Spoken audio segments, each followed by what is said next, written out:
Has anybody seen those on the news? You'll see these seasonal hurricane predictions. You know, they'll say on the different channels, it's going to be an above average season or a below average season. I'll tell you right now, we don't really pay much mind or attention to those forecasts. It doesn't change how we prepare in Lee County. It shouldn't change how you prepare for your home and your family. Those forecasts are based on these long-range predictions that may or may not come to fruition sometimes. And sometimes they're right, sometimes they're dead wrong. So what those predictions don't tell you is if we're going to get a hurricane in Fort Myers, Florida next year.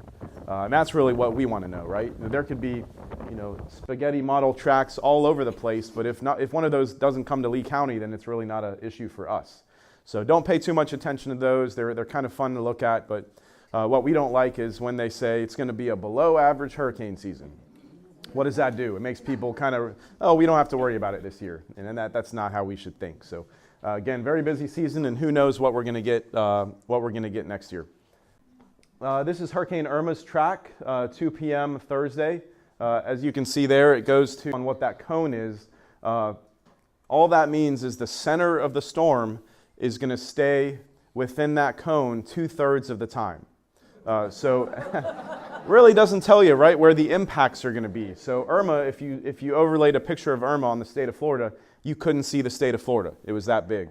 So obviously the impacts from storms can go way above and beyond just that cone. So again, that was Thursday. Landfall was on Sunday. There's Friday. Here's when we started getting even more and more nervous. And then that's Sunday, the day of landfall. So again, those slight shifts, that wasn't a surprise for anyone. So don't let people say when Charlie took a right hook into Punta Gorda, all it did was wobble a little bit. That's what hurricanes do. If it wobbled out in the middle of the Atlantic Ocean, nobody would have even noticed. So the way Florida's coast is shaped, one slight little wobble there means a big difference in impacts for us. So we talked about the different hazards a little bit. Pretty unbelievable that hurricanes can push a piece of plywood all the way through a palm tree. And like I said, surprisingly, we don't worry about the wind quite as much as we worry about the surge. They've done studies in our business that have shown the loss of life from hurricanes is due in large part to water, not to wind. So the far majority, it's over 80%, I believe, of deaths, loss of life from hurricanes is due to storm surge and inland rainfall flooding. So again, most people, we can hunker down in a well-built structure, a shelter, something like that from wind. But again, I don't care how strong your home is or your shelter is, 15 feet of water is going to still make it a bad day for you.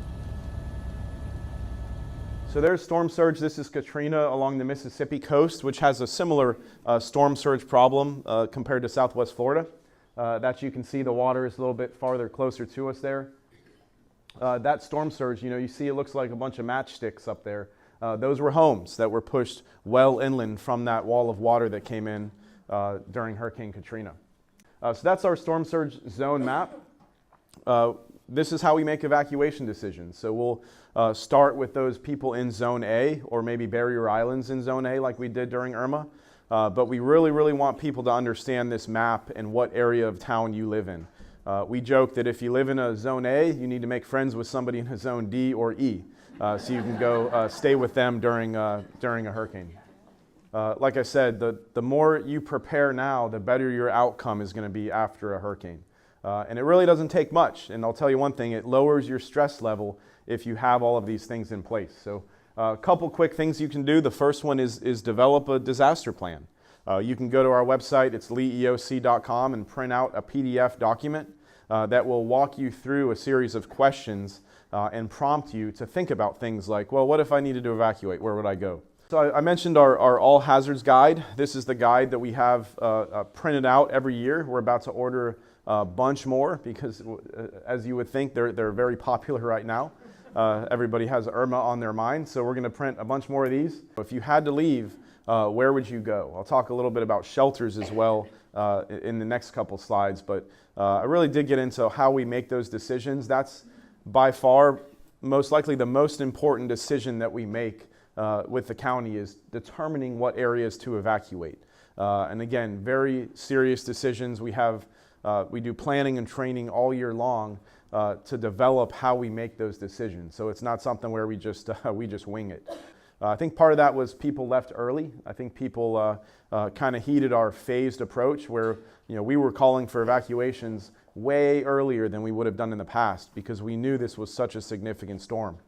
So we started with the Barrier Islands, then maybe a day later went a little bit more inland, and finally everybody was called on that third day. So again, that's what we do. So we tell people, where do you go? We ask, where are you going to go if you were ordered to evacuate? And I'll give you the secret here. A public shelter should be your last option.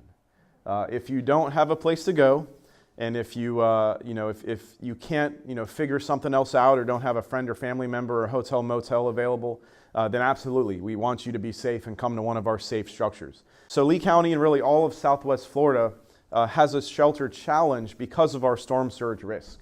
So obviously we wouldn't want to put people in shelters that are in those coastal areas. So that limits the amount of shelters and schools we can use for hurricanes. So during Irma, we opened 14 total shelters with, again, 35,000 folks. We had over 3,000 pets in our shelters, which was comfortable, again. In Lee County and in really all of Florida's counties, we have what's called a special needs registry. That's something that each county emergency management program keeps up and manages. So we have one staff person, Debbie, in our office who does a great job managing that database.